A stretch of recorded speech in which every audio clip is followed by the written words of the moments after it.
Είμαι ο Μένος Αθανάσιος, μόνιμος κάτοικος Αχλάδας. Η περιοχή που σας δείχνω είναι Natura. Έχει φύγει η εταιρεία από εδώ, έχει εξαφανιστεί. Ασχολείται με άλλα σημεία εξόρυξης.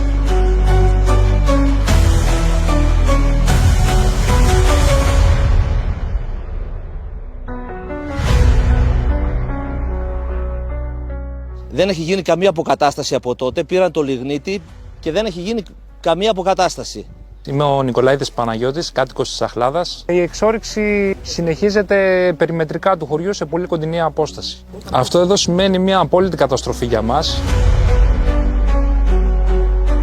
Είμαι η Δημητριάδου Γιαννούλα, είμαι κάτοικος της Αχλάδας. Εδώ δίπλα μας υπάρχει το σχολείο, το οποίο έχει 17 παιδιά. Το τραγικό είναι ότι σκάβουν στα 200 μέτρα από το σχολείο, οπότε αυτό σημαίνει ότι τα παιδιά μας αναπνέουν τους ρήπους από όλο αυτό που γίνεται εδώ από την εξόρυξη λιγνίτη.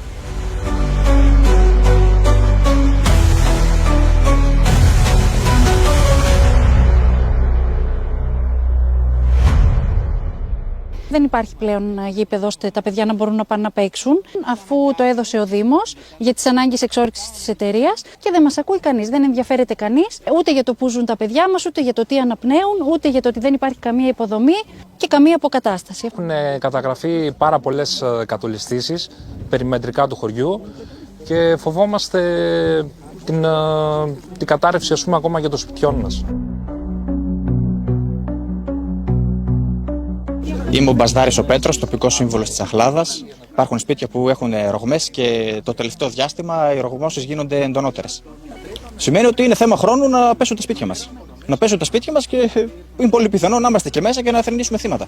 Αισθανόμαστε ότι δεν υπάρχουμε. Συμφέροντα της εταιρείας είναι υπεράνω των νόμων. Δεν υπάρχει αύριο. Όχι, δεν υπάρχει. Και όλα είναι αβέβαια.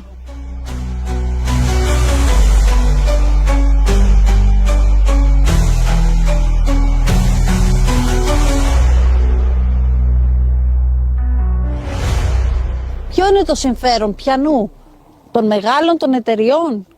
Αυτοί οι άνθρωποι πού θα βρουν το δίκιο τους? Ποιος θα ενδιαφερθεί? Εμείς γι' αυτό ήρθαμε εδώ, γιατί κανείς δεν πρέπει να νιώθει μόνος του. Εμείς θα φέρουμε το θέμα στην Ευρωβουλή, στην Επιτροπή Αναφορών και τους κατοίκους εκεί να μιλήσουν και θα ζητήσουμε το ευρωπαϊκό δίκαιο να εφαρμοστεί, η περιοχή αυτή, η Natura, να προστατευτεί, να γίνει αποκατάσταση της περιοχής και οι άνθρωποι οι οποίοι έχουν αυτή τη στιγμή τρομερό πρόβλημα στην καθημερινότητά τους με όσα βιώνουν, να αποζημιωθούν για όλα αυτά που τους έχουν συμβεί.